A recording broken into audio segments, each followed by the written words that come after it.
একরাশ আশা আর দুচোখের স্বপ্ন ও সম্ভাবনা নিয়েই সূত্রপাত হয়েছিল জুলাই আন্দোলনের।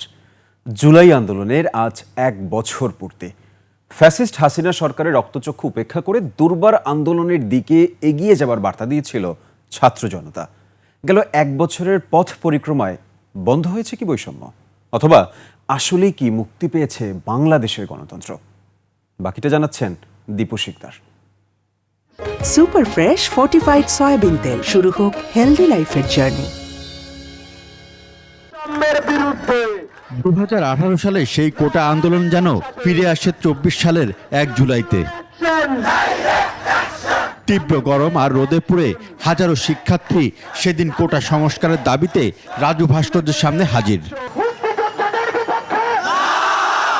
এই কর্মসূচির মধ্য দিয়ে শুরু হয় নতুন বাংলাদেশ ইতিহাস রচনার লড়াই। কোটা বাতিলের পরিপত্র পুনর্বহালের জন্য সরকারকে দেয়া হয় আলটিমেটাম। এই যে মেধার যে পরিচয়, এই যে মেধার মূল্য, সেটি আমাদেরকে দেয়া হোক। আন্দোলনে রাজপথে যুক্ত হন অন্যান্য কলেজ আর বিশ্ববিদ্যালয়ের শিক্ষার্থীরাও। তাদেরও চাওয়া ছিল একটি বৈষম্যহীন বাংলাদেশ। 1 তারিখ দিনটা আসলে খুব স্পেশাল, একটা আশা আকাঙ্ক্ষার জায়গা, সেটা আসলে প্রায়োরিটি পেয়ে যায় এবং আমরা দেখতে পেয়েছি শিক্ষার্থীরা অন্য সকল ধরনের ষড়যন্ত্র রিউমারকে আসলে সরিয়ে দিয়ে রাস্তায় নেমে এসেছে। এই ঘটনাগুলো এবং নারী শিক্ষার্থীদের কথাগুলো যদি আমরা বলি, হল থেকে মিছিল নিয়ে বের হয়ে আসা, আইন শৃঙ্খলা রক্ষাকারী বাহিনীর গুলি, হামলা, গ্রেফতার আর হুমকি মাথায় নিয়ে ঢাকা বিশ্ববিদ্যালয় আর আশপাশের এলাকা শিক্ষার্থীদের মিছিল আর স্লোগানে মুখর।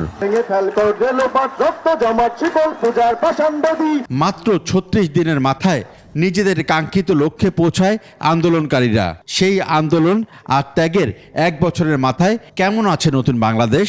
একটা নতুন সম্ভাবনা তৈরি হয়েছিল, কিন্তু সেই পুরনো ধ্যান ধারণার পদ্ধতি যে রাজনৈতিক দলগুলো রয়েছে তারা তাদের কমফোর্ট জোন থেকে বের হতে না চেয়ে তারা আসলে ওইটাই চাপিয়ে দেওয়ার চেষ্টা করা হচ্ছে।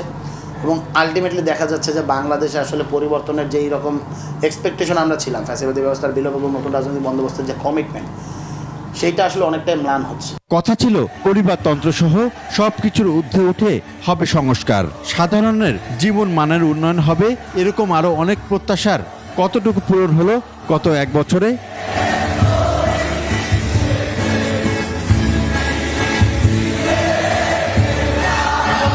দীপু শিকদার, 21 টেলিভিশন, ঢাকা।